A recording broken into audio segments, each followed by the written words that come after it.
It's another chilly but stunning morning on the Costa del Bran, and this morning I'm at the Hermitage just outside Dunkeld and Burnham, the area of woodland that's known for its waterfalls, its follies and its majestic Douglas firs.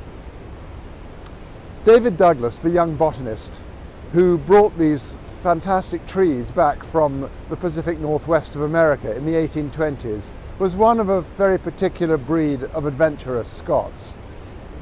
He was the son of a stonemason from Scone, and he travelled not to exploit or to colonise, but to gain a better understanding of the world through science. I'm quite sure that he would approve of another young Scot from Dunkeld and Burnham, who is also currently in the Pacific Northwest on a slightly different kind of journey, but with a not dissimilar mission. Michael Yellowlees and his Alaskan Husky dog Luna are currently walking across Canada from Vancouver Island in the west to Newfoundland on the east coast. It's an epic journey of about 5,000 miles on foot, and they're doing it to raise money for the Scottish rewilding charity Trees for Life. And I'll put information at the end of the video about where you can find Michael and follow him and support him. I mention him and David Douglas because they both seem to me to be admirable, they represent the very best of what it means to be Scots. They also they suggest something slow and deliberate, a kind of long, deep breath, which is most welcome after the roller coaster ride that was Scottish politics last week. The Hamilton report on Monday, the vote of no confidence on Wednesday, the launch of Alex Salmond's Alba party on Friday, and then on Friday evening, like a parting of the clouds, that fantastic victory at the Stade de France. Last week I talked about the old story of low self-esteem and sporting failure was very much a feature of that story for a long time. But of course it doesn't have to be like that. And if there is belief, and it was belief that drove us over the line in the dying minutes of that incredible game in Paris. It was belief, I'm sure, that drove David Douglas into wild and dangerous places where no Europeans had been before in pursuit of the plants that he was going to bring back to Britain. And it's certainly belief that drives Michael Yellowlees to get up every morning and start walking again. And it's belief, of course, that drives the Yes movement. Belief that we can become the country we choose to be, that we will become the country that we choose to be. A country that treats its people fairly, that cares for its vulnerable, that welcomes immigrants. But for all the belief, there is a hard reality we have to face.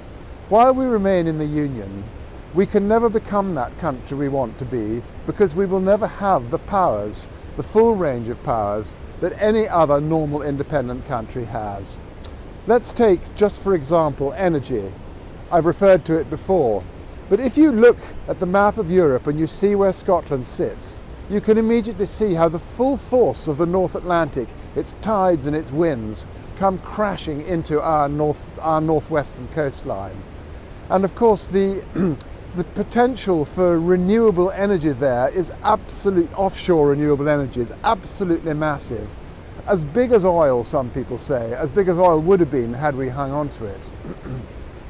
And of course, renewable energy does no harm to the planet, and it's renewable. It simply never runs out. So imagine what that awesome natural power could do in terms of fueling our economy and helping shape the progressive society that we want to become. There is a hitch, though, of course, which is that energy policy is reserved to Westminster and a government that is never ever going to give it up without a fight. Immigration, another example. We badly need people in Scotland. We need people to come and live here.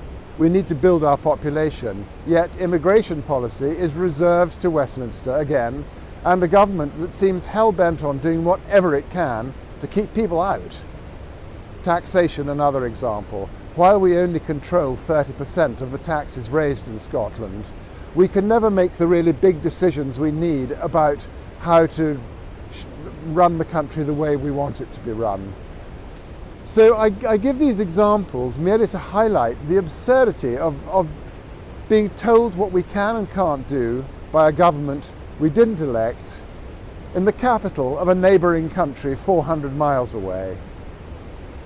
We need to keep that belief, that self-belief, front and centre. The belief, for example, in the natural potential of Scotland that drives a young Scotsman to cross the whole North American continent on foot with only a dog, a kilt and a guitar. The belief that we will win this election on May the 6th and we will go on to hold the referendum that will deliver us independence.